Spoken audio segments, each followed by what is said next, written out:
rideau levé, émotion brute.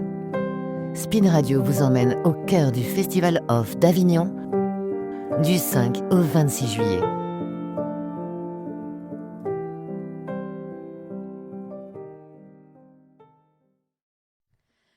Bonjour Jérém Rache, ravi de te recevoir à Avignon aujourd'hui. Tu joues ton spectacle Panique sur la Hotline avec Adeline Zaru au théâtre de l'Observance du 5 au 26 juillet à 16h. Tous les jours sauf le mercredi, moment de relâche bien mérité. Déjà, comment ça va ? Bonjour Flora, ça va très très bien et toi? Très bien, je te remercie. Et d'ailleurs, pour ceux qui ne te connaissent pas encore, est-ce que tu pourrais nous pitcher le spectacle, s'il te plaît ? Ouh là là, alors Panique sur la Hotline, c'est 2 écouteurs bloqués dans un centre d'appel d'urgence la nuit du 31 décembre. Donc ça part en live complètement. Ok, et ça a l'air d'être complètement déjanté. Est-ce que tu pourrais nous donner 3 bonnes raisons d'y aller sans dire le rire et le rire On repart sur les vieilles interviews, ok je vois. 3 bonnes raisons d'y aller. On va lâcher prise. Il y a la climatisation, ça c'est une très bonne raison d'y aller. Et surtout, non, on va vraiment se marrer. On a utilisé un petit peu tout ce qu'il fallait. On a pris tout ce qu'on pouvait prendre d'une comédie et on l'a foutu dans cette pièce. Donc ça part dans tous les sens et on passe vraiment un bon moment. Et quand tu dis dans tous les sens, c'est-à-dire, tu peux nous en dire, donner un peu plus d'arguments ? Disons que la panique est présente dans la pièce, sur le plateau et dans la salle. Et du coup, ça fait un bon checker où on se marre bien pendant 1h15. Mais le public, lui, n'est pas en panique. Oh, le public peut être en panique, mais ça, il faut venir voir la pièce pour comprendre. Et comment elle est née, cette idée, d'ailleurs ? Alors, cette idée, elle est née, ça faisait un petit moment qu'on se disait avec Brigitte qu'on avait envie d'écrire une pièce, mais voilà, c'était dans un coin de notre tête, donc avec Brigitte Scabiblanc, qui est ma manager et productrice, et aussi la co-auteure du spectacle. Et en fait, c'est parti de notre diffuseur, André Alvarez, qui nous a dit à un moment donné, j'ai besoin d'une pièce parce que les one-man shows, tant que vous n'êtes pas archi connu, c'est une galère pour vendre et gagner de l'argent. Donc, si vous avez une comédie, je vais pouvoir vendre. Et du coup, avec Brigitte, on s'est dit OK. Et en fait, on a travaillé totalement à l'envers. C'est-à-dire qu'on a d'abord écrit le pitch de la pièce, c'est-à-dire savoir qu'on voulait un duo homme-femme, on voulait pas une histoire d'amour. Donc on s'est dit, il nous faut un lieu clos. Donc on s'est dit, un centre d'appel, ça peut être cool parce que ça nous permet de faire intervenir des personnages extérieurs qui ne sont pas présents sur le plateau. Et à la base, on a appelé, et on voulait aussi une date. Il fallait absolument un jour spécifique pour cette pièce. Qu'est-ce qui se passe, pourquoi ce jour-là? On ne voulait pas parler de religion, ni de fête religieuse, ni rien. Et du coup, on s'est dit, le 31 décembre, ça parle à tout le monde. Donc c'est parti sur 2 écouteurs bloqués dans un centre d'appel, la nuit du 31 décembre. Un homme, une femme. Et on avait à la base, pour cette pièce, un premier titre qui s'appelait Allô SOS Poubelle. Et en fait, on a dit au diffuseur, écoute, voilà le pitch, voilà le titre. Si tu vends au moins 10 dates, on l'écrit. Et en fait, un mois après, le diffuseur nous a rappelé en disant, j'ai vendu 10 dates rien qu'avec le pitch et le nom du spectacle, donc vous pouvez écrire. Et on s'est lancé dans l'écriture. Donc on a vraiment travaillé à l'inverse. On a d'abord vendu le spectacle avant d'écrire la pièce. Et maintenant, il y a des poubelles sur la scène ? Non, il n'y a pas de poubelle sur la scène, on a changé le titre parce que c'était un petit peu négatif. Et du coup, on est parti sur Panique sur la Hotline, qui est quand même beaucoup plus, on va dire, vendeur, clairement.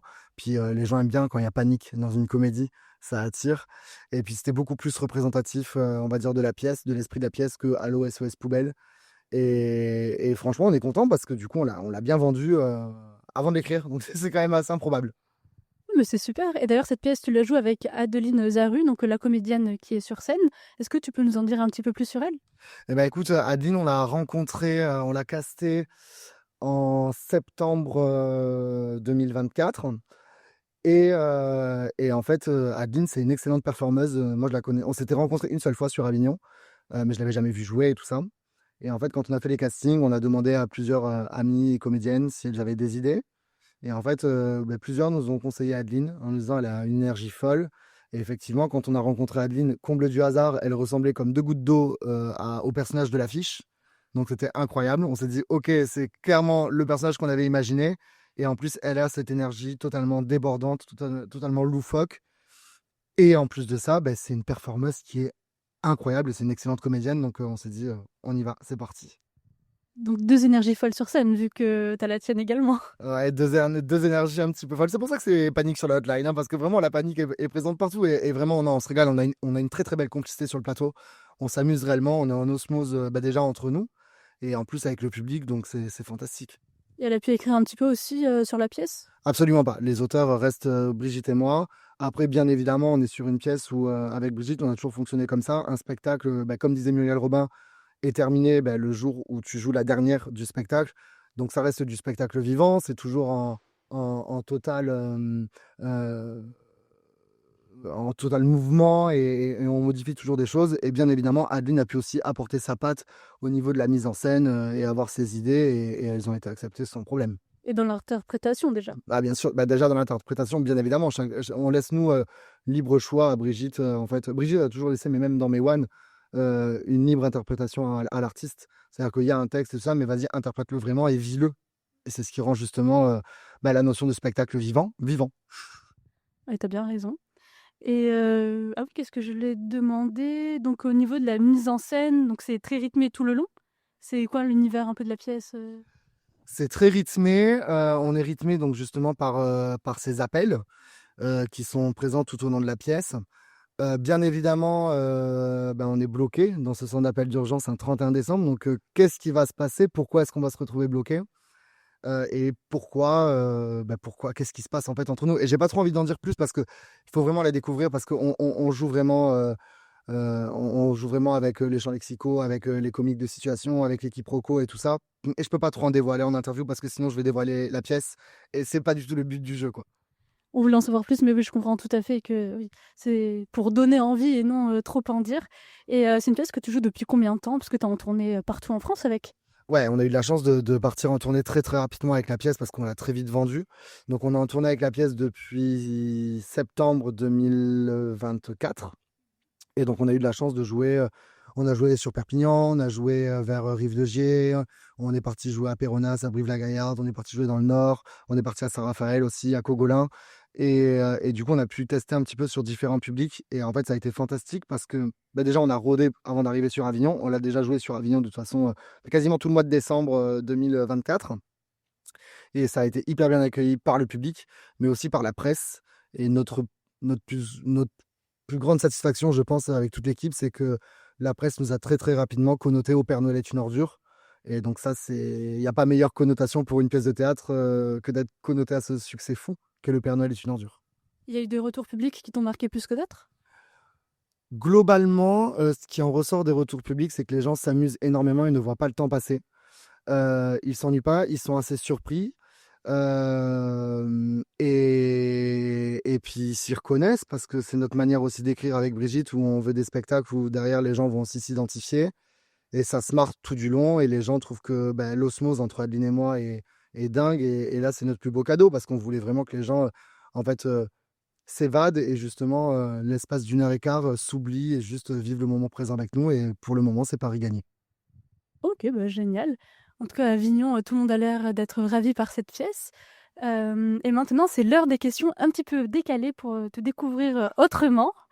Est-ce que tu pourrais nous citer 2 traits de personnalité qui ne te correspondent pas du tout, s'il te plaît? Oh là, calme, ça ne me correspond absolument pas. Et détendu, ça ne me correspond pas non plus. Je suis tout l'inverse. Après, tu es toujours dans le dynamisme pour aller d'une pièce à une autre, enfin, par rapport à ton emploi du temps qui est très chargé. Mais ok, super. Et si tu devais échanger ton cerveau avec un autre humoriste pendant 24 heures, ça serait qui et pourquoi? Qui joue à Avignon ou pas d'ailleurs? Franchement, je pense que ce serait Adeline. Parce que j'ai vraiment envie de comprendre comment cette personne fonctionne et qu'est-ce qui se passe dans son cerveau. Réellement, je la connais par cœur, mais je serais vraiment très très curieux d'être dans son cerveau à l'espace de 24 heures. Ce serait pas trop fatigant? Ah si, ce serait épuisant. Mais je pense que si elle switch dans mon cerveau, c'est pareil, on s'épuiserait tout autant. Et au final, vous reprendrez le cerveau de l'un et de l'autre sans, enfin, pour le vous rééchanger et l'avoir celui qui est initial. C'est sûr, chacun reprend sa place. Il y a un artiste que tu adores et un compliment que tu aimerais lui faire en face sans citer Adeline encore, désolée. Je pense que si j'avais l'occasion de parler à De Vos, c'est quelqu'un qui m'a beaucoup inspiré quand j'étais jeune de par ses textes. Et je lui demanderais comment on peut arriver à écrire d'aussi belles choses. Et j'aimerais savoir s'il était réellement torturé ou pas.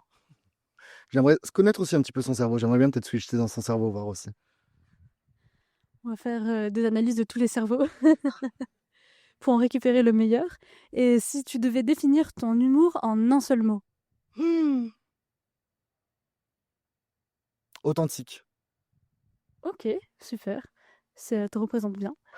Et une situation absurde que tu as vécue récemment et qui mériterait presque d'être sur scène. Bah, c'est ma vie de tous les jours, ça. Non, des situations absurdes. Mais en fait, le problème, c'est que j'ai un spectacle qui est basé sur les névroses de la société. Et donc, du coup, j'ai beaucoup travaillé, notamment pour mon One et pour Les Inséparables. Et même de toute façon, pour Panique sur la Hotline, on s'est beaucoup inspiré de nos vies avec Brigitte. Et donc, du coup, bah, le problème, c'est que toute ma vie est dans mes spectacles. Donc, toutes les situations absurdes qui m'arrivent, je les retransmets à un moment donné dans un sketch. Donc non, ce serait ma vie en entière, quoi. Venez voir mon spectacle et vous avez toutes les situations absurdes que je pourrais mettre dans un spectacle, ça c'est sûr. Donc dès qu'il t'arrive quelque chose, tu le notes et tu essaies de le mettre sur scène? Ouais, je ris beaucoup de ce qui m'arrive dans la vie et ouais, j'utilise tout. C'est-à-dire que même les moments les plus sombres, tu vois, bah, les enterrements, par exemple, j'ai un énorme sketch dans mon One Man Show sur les enterrements où je viens décomplexer les enterrements et où j'en parle parce que chez nous, on est famille extrêmement recomposée. On est michti, ni catalan, je sais pas si tu vois, c'est l'île, la Jonquera, les consanguins, les putes, quoi. C'est-à-dire que quand tu comprends qui couche avec qui chez nous, t'as l'impression d'être dans une partouze. Et donc, du coup, forcément, les moments où tout le monde se retrouve, c'est des enterrements chez nous. Et voilà, et je décomplexe plein de sujets, en fait, comme ça. Ok, bah c'est courageux en tout cas de ta part. Et c'est bien d'essayer d'aborder avec plus de légèreté des sujets compliqués. Et est-ce que d'ailleurs tu penses qu'on peut rire de tout et avec tout le monde? Oui, je pense qu'on peut rire de tout. Après, tout dépend la manière dont on l'emmène. C'est-à-dire que moi, j'essaye d'aborder tous les sujets et je viens de décomplexer des sujets et faire rire les gens sur des sujets qui peuvent être compliqués, la mort, l'amour, la maladie. Euh, je viens bousculer un peu les gens parce que j'adore ça. Je viens chercher un petit peu la larmichette. Et à partir du moment où c'est fait avec de la bienveillance et avec de l'authenticité, je pense que oui, effectivement, on peut rigoler de tout et on peut parler de tout. Et t'as toujours fait ça depuis le début? Au début, non. Au début, mon premier spectacle, c'était une succession de personnages. Donc, j'avais la grand-mère catalane, j'avais une nana qui faisait du tuto qui s'appelait Kimberly, qui faisait un tuto sur l'iPhone. J'avais un tonton bof. Et en fait, il n'y avait pas forcément de fil rouge, il n'y avait pas forcément d'émotion. C'était voilà, du personnage haut en couleur et qui venait un petit peu faire marrer les gens. Et c'est quand j'ai rencontré Brigitte Blanc, suite à mon premier festival d'Avignon en 2018, où Brigitte m'a dit, bah écoute, ce serait cool que tu arrives à ramener en fait, en fait que tu arrives à ramener un fil rouge, que tu arrives à amener de l'émotion parce que tu peux le faire. Et on a travaillé justement là-dessus pour ramener un fil rouge, une histoire. Et où après derrière, j'ai ramené de l'émotion et je suis un petit peu allé chercher justement la larmichette chez les gens. Et tu fais le Festival Off d'Avignon depuis 2018, donc toutes les années où il y a eu des pauses? On a fait 2018, 2019, ensuite il y a eu le Covid, donc 2020 on l'a pas fait. On a fait 2021, 2022 et 2023-2024 on ne l'a pas fait parce que j'étais en tournée estivale. Et donc là on est là avec la pièce. C'est la première fois qu'on emmène la pièce à Avignon et on est bien content d'arriver avec une pièce, ça change un petit peu. Donc c'est cool. Et une comédie qui fait rire tout le monde. Et tu compris quand que tu souhaitais devenir comédien? Depuis tout petit? Ouais, j'ai compris très jeune. J'ai compris que je voulais être comédien quand j'avais 8 ans, quand j'ai commencé le théâtre. J'ai très rapidement compris le pouvoir que pouvait avoir la scène, de pouvoir de pouvoir vivre ses émotions et d'être libre de dire ce qu'on a envie de dire et d'avoir un public qui venait nous écouter. Et en fait, c'est ça qui m'a plu, de me dire, ok, je peux faire passer des messages et on peut s'amuser et rigoler avec les gens. Et c'est ça qui est beau, c'est la beauté de ce truc-là. Donc c'était mon chemin de prédilection, hein. À 8 ans, je me suis dit, ok, ça on peut s'amuser, on peut en vivre, c'est génial, je veux vivre de ça. Et donc, Paris gagné. Donc à 8 ans, ça y est, t'avais un salaire de comédien. Non, j'avais pas un salaire de comédien du tout parce que j'ai eu des parents qui m'ont dit non, tu passes un bac, tu fais des études et tu verras après. Et j'ai passé un bac éco, j'ai fait une école d'audiovisuel, je suis devenu assistant de production.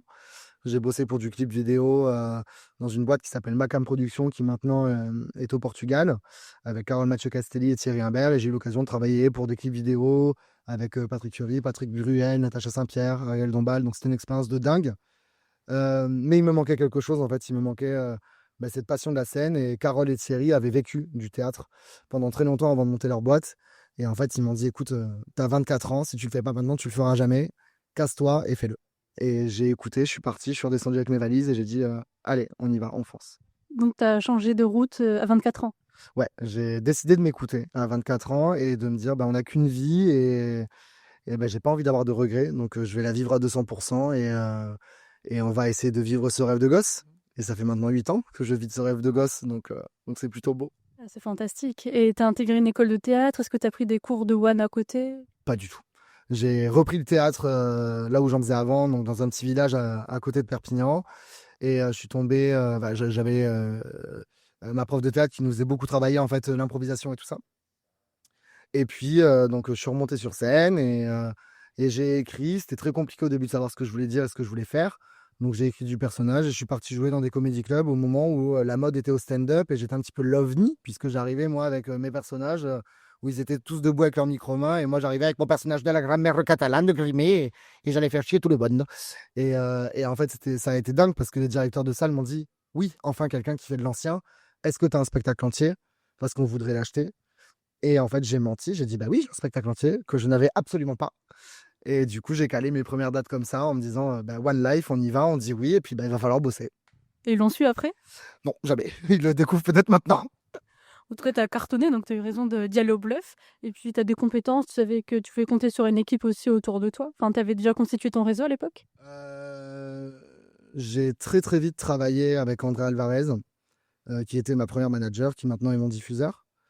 Et en fait, j'ai toujours eu. Je me suis toujours battu pour ce que je voulais. Et ça, c'est une force de caractère que j'ai et qui m'a été transmise de par ma famille, où on avance et la vie vaut la peine d'être vécue. Et en fait, on y va, on se fout un coup de pied au derrière et on y va. Et donc, je me suis toujours challengé énormément. Et c'est comme ça que je travaille. Je travaille dans l'urgence. Donc, je sais que moi, si tu me dis, bah, tu dois m'écrire un spectacle pour dans 2 ans, je le commencerai 3 mois avant la date définitive, quoi. Sans être paniqué? Oh si, en étant paniqué complètement, bien sûr. Mais c'est justement, je trouve que quand on travaille dans l'urgence, il y a une espèce de beauté qui se crée justement dans de l'écriture et dans des idées. Parce qu'on est dans l'urgence et le cerveau, il est en totale ébullition. Et du coup, on n'a pas le choix, il faut créer, il faut avancer. Mais avec Brigitte, c'est pour ça aussi, je pense qu'on s'entend bien. Parce qu'on travaille exactement de la même manière. Donc on est aussi tarés l'un que l'autre. Et c'est la beauté de ce truc-là, quoi. Avec toutes les idées qui fusent. Ah bah on a toutes les idées qui fusent, mais encore la panique, on vous dit, on l'a écrit, on a d'abord vendu le pitch et après on l'a écrit, mais si on vous explique pourquoi pas la suite, comment on a écrit le spectacle, vous allez dire vous êtes tarés, hein. Ah ouais, tu peux pas en rester là maintenant? Bah, en fait, je jouais à la Divine Comédie à Paris, c'était en 2022, et je jouais Pourquoi pas, qui était un de mes one-man show où je parlais beaucoup de mon coming out et de ma vie, donc c'était plus un seul en scène. Et on sortait du Covid, on s'est rendu compte que les gens avaient besoin de rigoler et tout ça. Et en fait, je dis à Brigitte, écoute, j'en ai ras-le-bol. Ce spectacle, on l'avait écrit en 2019. On avait été à l'arrêt pendant 2 ans avec le Covid. Et je dis, j'ai envie de changer de spectacle. Elle me dit, ok, tu veux faire quoi? Mais je veux un truc où les gens vont se reconnaître et ils vont rigoler d'eux-mêmes. Et les gens, ils ont besoin de rigoler de leur propre névrose. Et j'ai envie de partir là-dessus. Et Brigitte me dit, écoute, on finit la Divine le 22 décembre. Et on commençait dans un cabaret, porte de Champéret, dans le 17e, le 13 janvier. Et elle me dit, bah, le seul moment où on peut justifier un changement de spectacle, c'est entre le 22 décembre et le 13 janvier. Donc on a écrit tout un spectacle entre le 22 décembre et le 13 janvier. Nuit et jour. Ah non, non, pas nuit et jour.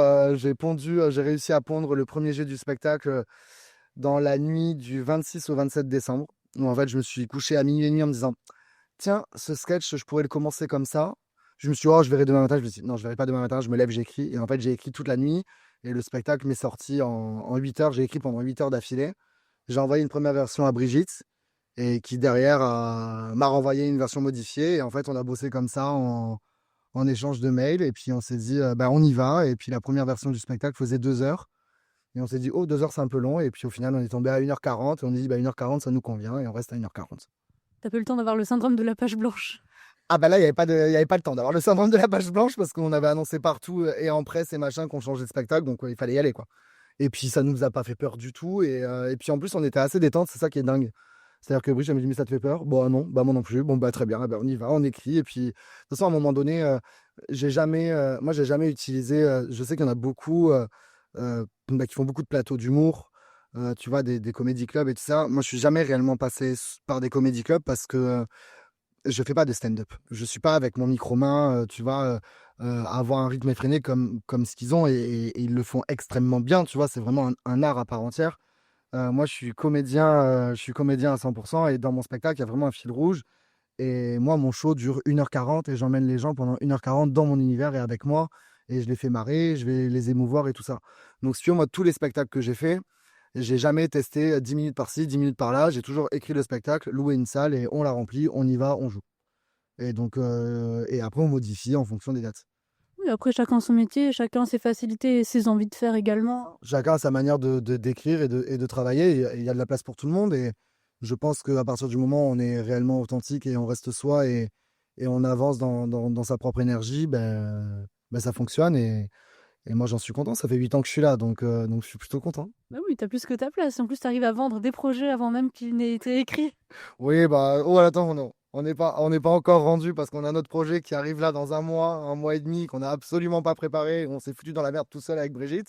C'est large, un mois et demi. Ah non, oui, bah, pour nous c'est très large, mais là quand même on commence à paniquer. En fait, pour t'expliquer, bah, on peut l'annoncer là. Oui, oui, j'ai dit oui à côté. En fait, l'an dernier en septembre, donc septembre 2024, on est en Espagne avec Brigitte sur la Costa Brava et puis on est dans un restaurant très sympa qui ont un jardin avec une scène et je discute avec le patron du restaurant en espagnol, bien évidemment. Et le mec me dit, putain, t'es comédien, ce serait bien que tu viennes jouer en espagnol, qu'on fasse une soirée. Et on lui a dit, bah ouais, carrément. Et en fait, on a calé la date qui est début septembre, où je dois jouer 45 minutes en espagnol. Voilà. Est-ce qu'on a commencé à préparer cette date? Pas du tout. ¿Y hablas español? Sí, claro, hablo español, que está bien, pero no sé, vamos a ver cómo se pasa. Ça va être durant combien de temps? Ah bah c'est en septembre, donc il faut qu'on l'écrive là, sauf que je suis en tournée estivale en août. Donc j'ai 20 dates de tournée sur le mois d'août où je vais faire 5000 km. Donc bah, je crois qu'on se rejoint avec Brigitte le 29 août en Espagne. Et la date, je crois qu'elle est le 6 ou le 7 septembre, donc on aura 4-5 jours. J'ai envie de dire, madre mia, suerte! C'est clair, suerte. Non, ça va bien se passer. Ah, encore une nouvelle expérience. Et après, tu vas faire en anglais, en allemand. Non, non, on va rester sur de l'espagnol. Et ça fait un petit moment qu'on se dit, justement avec Brigitte, qu'on aimerait bien tenter un petit truc en espagnol. Parce que j'ai beaucoup joué là-bas pendant le confinement. Et en français. Hein. Et du coup, il y a beaucoup de gens qui m'ont dit, mais tu fais du personnage. J'arrivais avec un personnage en robe, talons, perruque. Où d'ailleurs les gens me connaissent à Avignon grâce à ce personnage-là. Et où on s'est dit, non, ce personnage-là, il pourrait fonctionner énormément. Puisqu'ils ont en Espagne le personnage de la Beneno, qui était une drag queen formidable, enfin transsexuelle d'ailleurs, formidable, qui a démocratisé un petit peu tout ça. Et ce personnage-là fait penser à ça. Et ils m'ont dit, mais putain, tu pourrais tellement foncer là-dedans. Et je nous connais totalement avec Brigitte. Si ça fonctionne une seule fois en Espagne, ça va être terminé. On va caler des dates là-bas. Donc ça va être un enfer. Mais on en a parlé plusieurs fois. On a déjà des contacts. Enfin, on est en train déjà de. Je dis que c'est pas prévu, mais on sait pas ce qu'on va jouer. Mais on a déjà quand même pas mal de contacts où on sait qu'ils peuvent nous filer un coup de main justement si on déclenche. Si on veut déclencher une mini-tournée là-bas, et je pense qu'on évolue un peu dans ce sens-là. Donc je sais pas quand on aura le temps, parce que là on repart en tournée en septembre de nouveau, en France aussi. Mais ouais, c'est un truc qui nous botte bien. Ah, mais c'est chouette. Et pour Avignon, d'ailleurs, comment tu arrives à faire venir un peu des gens dans la salle? Est-ce que tu utilises ton personnage pour déambuler dans la rue? Tu flyes en journée? Ouais, bah bien sûr, le tractage c'est hyper important. Moi, c'est comme ça que je me suis fait repérer en 2018. Hein. Je flyais en robe, talon, perruque. Donc, raison pour laquelle de temps en temps je déambule encore en robe, talon, perruque, parce que bah, les gens m'ont identifié très rapidement. Mais en fait, en 2018, j'ai tellement foutu le bordel à Avignon que bah, c'est comme ça que j'ai rempli ma salle, que je me suis fait autant de sponsors. Quand on a refait les festivals d'Avignon, j'avais quand même 5-6 restaurants sponsors des spectacles où on avait quand même presque 200 serveurs équipés avec des polos Jérém Rache. Et en fait, ouais, ouais, en tract, j'utilise des trucs de mon one où je fais une partie de sondage pour amener les gens justement, où voilà, on essaye tous les moyens pour amener les gens. Et puis après, ben, on est assez content de la manière dont ça se passe, donc c'est plutôt cool. Enfin, cool selon toi et selon le public surtout. Et c'est quoi ton meilleur souvenir de festival? Mon plus beau souvenir de festival d'Avignon, je vais remonter à 2018. Je joue l'année où on gagne la Coupe du Monde. Et j'ai un créneau, c'est mon premier festival d'Avignon. Je joue à 22h, donc c'est un enfer. J'ai des flyers où je n'ai pas de descriptif de mon spectacle au dos de mes flyers, donc il n'y a que l'affiche. Ah non, mais un enfer, c'est un enfer. Je ne connaissais pas du tout, j'avais jamais foutu un pied à Avignon. Et en fait, bah, forcément, on gagne la demi-finale, donc bah, j'ai personne dans ma salle. Sauf que, genre, la veille, on était en relâche. Le lendemain, on gagne la demi-finale, donc bah, ça fait 2 jours où j'ai pas joué. Forcément, le troisième jour, il n'y a personne dans ma salle, puisque le bouche à oreille peut pas se faire. Ça fait 2-3 jours que tu joues pas. Et que tu joues à 22h et que personne te connaît. Et en fait, je commence à sortir ce personnage-là en robe talon. Je comprends que j'ai 30 secondes pour faire marrer les gens, pour les faire marrer dans la rue et 10 secondes pour leur donner un fly et qu'ils soient susceptibles de venir. Et je sors ce personnage en robe, talon, perruque, machin et tout. Et je remplis du coup ma salle parce que le personnage est insupportable. Je hurle dans la rue. En fait, je reste devant le théâtre et le théâtre vendait des granitas. Et il y avait un couscous, un mec qui faisait du couscous à côté. Et je passe ma journée à dire aux gens ah, il fait chaud, faut boire un granita, 2 euros le granita, c'est pas cher. Donc les gens, bah non, bon, bah alors un couscous. Bah non, non plus. Bon, bah alors un spectacle à 22h, il y a la clim en plus. Et je fais marrer les gens comme ça. Et en fait, du coup, puis je suis, voilà, cette espèce de grande perche chauve sur des talons rouges de 15 centimètres, tu vois, enfin, qu'est-ce que c'est que ça? Et en fait, j'ai tracté en fait derrière au Molière, place des Corsins, avec Valérie, qui était déjà plus ou moins sponsor du spectacle parce qu'elle avait bien aimé les débardeurs. Et du coup, elle me dit, bah, viens faire le con sur la terrasse. Et en fait, elle me lance un défi et elle me dit, tu as une demi-heure pour me remplir la terrasse. Et si tu me remplis la terrasse, je t'offre le repas. Ne me parle pas de bouffe, t'as perdu. Donc, je refais la même chose, je prends les cartes du resto. Et je suis en mode, allez, entrée plat dessert, 18 euros, c'est pas cher, faites pas chier à la place, venez manger. C'est fait maison, c'est très bon. Et j'installe les gens. Et en fait, la dernière personne, il me reste une table à installer. Et elle me dit, 19h25, hein, t'as plus que 5 minutes. Hein. Et en fait, je vois arriver un espèce d'ours, 2 mètres sur 2 mètres. Ouais, ouais, un mec, un ours.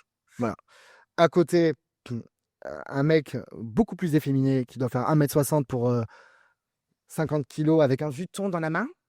Et avec eux, une nana qui fait 1m75 pour 35 kilos. Et je dis, oh mon Dieu, faut qu'elle mange, elle va mourir si elle mange pas. Et en fait, donc, le mec avec son vuitton me dit, non, mais maintenant, on va voir un spectacle. Je dis, bah, à quelle heure tu vas le voir ton spectacle? 22h, chérie, il est 19h25, t'as le temps de manger 3 fois. Et regarde, la table, elle est là, elle est pour vous. Et en fait, je les installe. Et en fait, moi, j'oublie complètement que je joue quand même à 22h. Donc, c'est-à-dire que je sers les gens, je fais ma life. Hein. Je fais une vidéo, je fais gueuler les gens. J'ai rempli la terrasse du Molière, ils viennent tous voir mon spectacle, machin et tout ça. Et en fait, le mec me dit, mais attends, tu fais quoi? T'es comédien, t'es serveur, tu fais quoi? Et je dis, mais je fais ce que tu veux, chérie. Et je dis, t'as pris tes places pour ton spectacle de 22h? Il me dit non. Je dis, bah, te fais pas chier, tu viens voir ça, je vous mets 3 invites.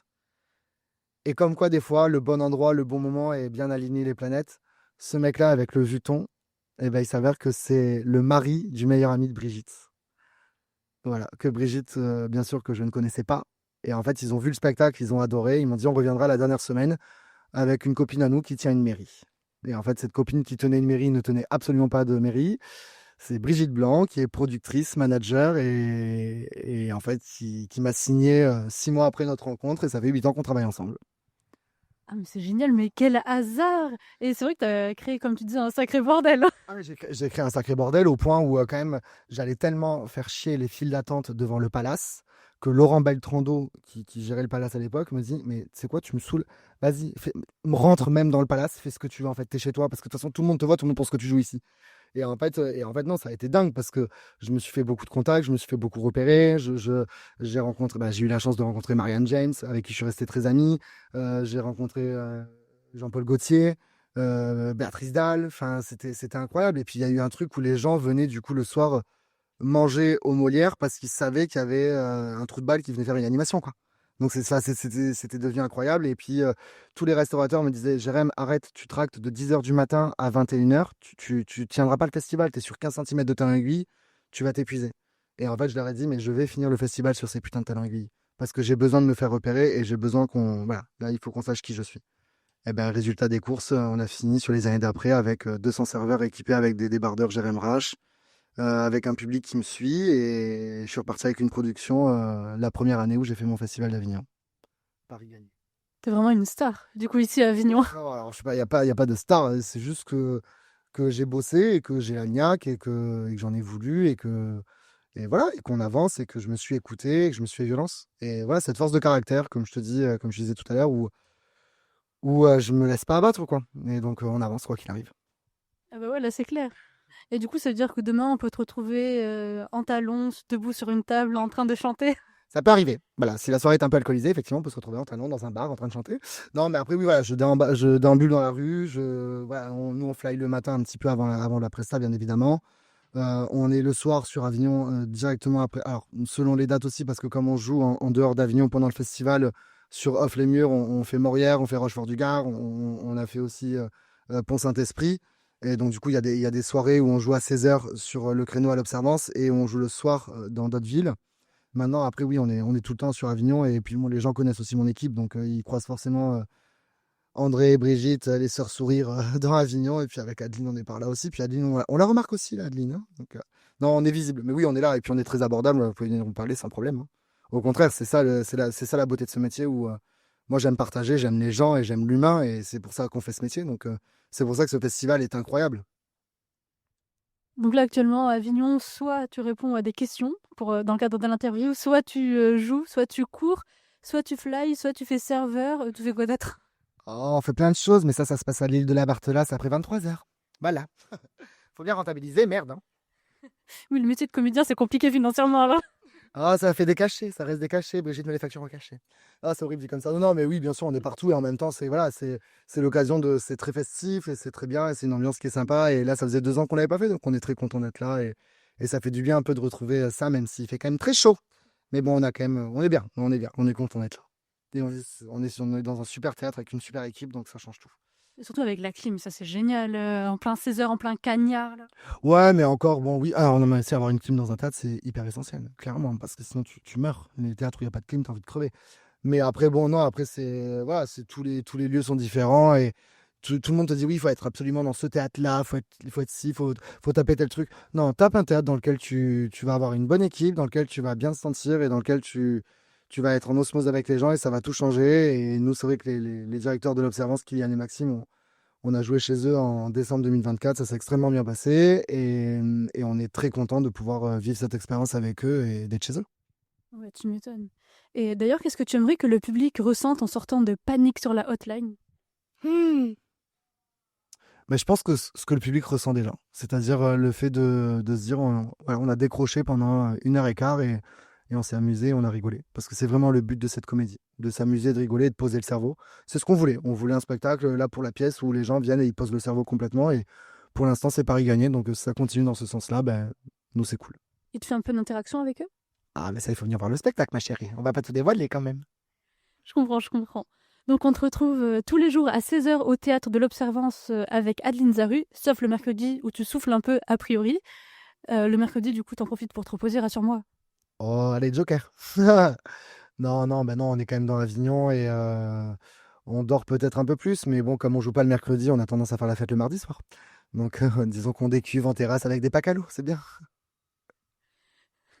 On saura te reconnaître dans la rue. Déjà que tu ne passes pas inaperçu. Bah, merci beaucoup, Jérém, pour ta venue, d'avoir accepté l'interview. Et franchement, il faut aller voir cette pièce qui est fantastique, une belle comédie. Donc, à 16 heures au théâtre de l'Observance, tous les jours, sauf le mercredi. Il faut bien qu'il décuve, qu'il se repose, qu'il prenne soin de lui. En tout cas, merci beaucoup, Jérém Rache, pour d'avoir pris ce temps. On te souhaite de passer un super festival avec une salle bien remplie. Ben, merci beaucoup et merci à toi, c'est toujours un plaisir de faire une interview avec toi, ma petite Flora.